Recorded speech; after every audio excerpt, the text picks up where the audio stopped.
Hello everyone, welcome to PMN Online. In this tutorial, we will learn how to create a filter in Jira. Creating a filter in Jira can be a game changer, especially if you're looking to streamline your workflow and focus on the tasks that matter most. If you're just starting out with Jira, or even if you've been using it for a while, you'll find that custom filters can significantly enhance your productivity. These filters are like a magnifying glass, allowing you to zero in on specific data amidst the ocean of information, making it easier to track project progress or monitor particular tasks. Let's walk through the process together and see how you can harness this power to save time and effort. First up, when you find yourself on your Jira dashboard, direct your gaze to the left sidebar. This is your control hub for navigating through Jira's myriad features.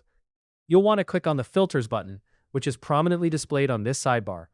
By doing this, you'll be transported to a new screen dedicated entirely to setting up your personalized filter.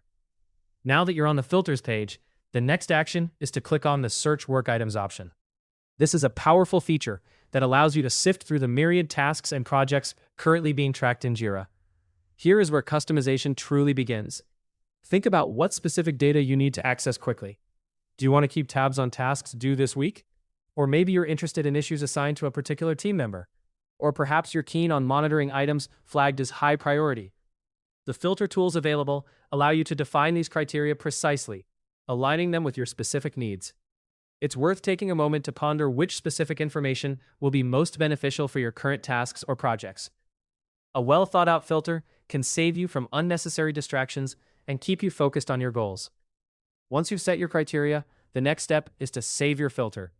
At the top of the page, you'll notice a Save Filter button. Clicking this is crucial as it allows you to input a name for your filter. Choose a name that's not only intuitive, but also descriptive, something that gives you a clear idea of the filter's purpose at a glance. This is vital for ensuring that, in the future, you can locate and use it quickly without hassle. After you've saved your filter, it won't just vanish into oblivion. Instead, it finds a home under the Filters section on that same left sidebar. This makes retrieving it a breeze whenever you need to apply your crafted criteria. Simply click on the filter name, and voila, your custom settings are ready to be applied. And just like that, with a few clicks, you've equipped yourself with a custom filter in Jira. This tool will undoubtedly help you manage your projects more efficiently, allowing you to cut through the clutter and focus on what's truly important. Filters are indeed a powerful asset in your Jira toolkit, helping you to tailor your experience to better meet your needs. Hopefully, you now have a better understanding of how to create a filter in Jira.